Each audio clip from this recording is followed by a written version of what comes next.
a scuff. It's called a Porgie. A lot of people don't feel like cleaning them. They say there's a lot of bones, but there's actually quite a bit of meat on here, and it's delicious. I'm going to show you how to fillet it out right now so that you don't have to deal with it or make a mess. So normally you'd scale them, but in this case, we don't want to make a mess. We're going to take the skin off of it. So when you're going to cut into a fish that has scales on it, you want to poke so that you don't dull your knife, because you saw on this, it's kind of like a barrier. I start by the collar, poke in, cut right down into the collar. Now we're going to go in and we're going to try and get our knife in here right on top of the backbone and push out. We're going to go in, push out, see?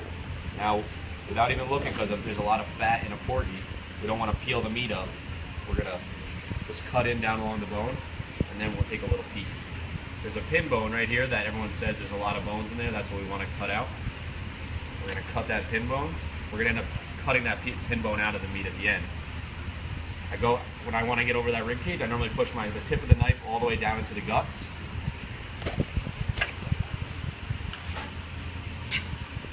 And then you have your fillet. There's that pin bone.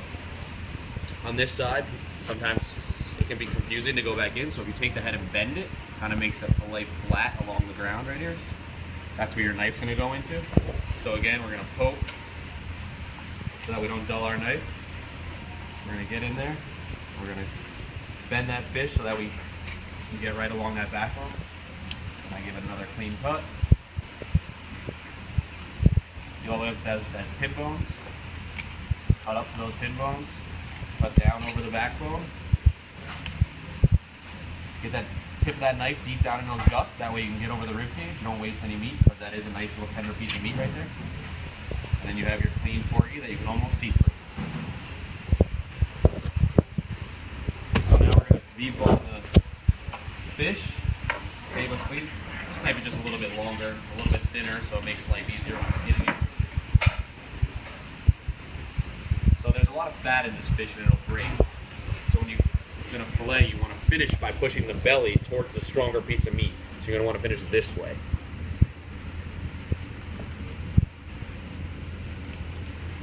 See how I finish up towards that head? I push towards that head piece of meat. Get rid of that skin. To the other side. So now I'm going to pull, because the head's on this side, I'm going to pull that way to end it, because that's the stronger meat so it doesn't break.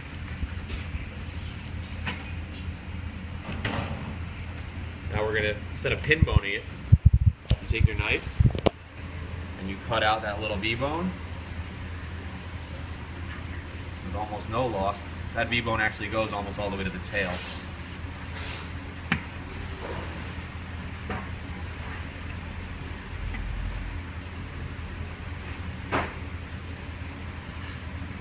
And there you have it, 2 pieces of beautiful Porgie fillet, no bones in them, that came out of a nice fish.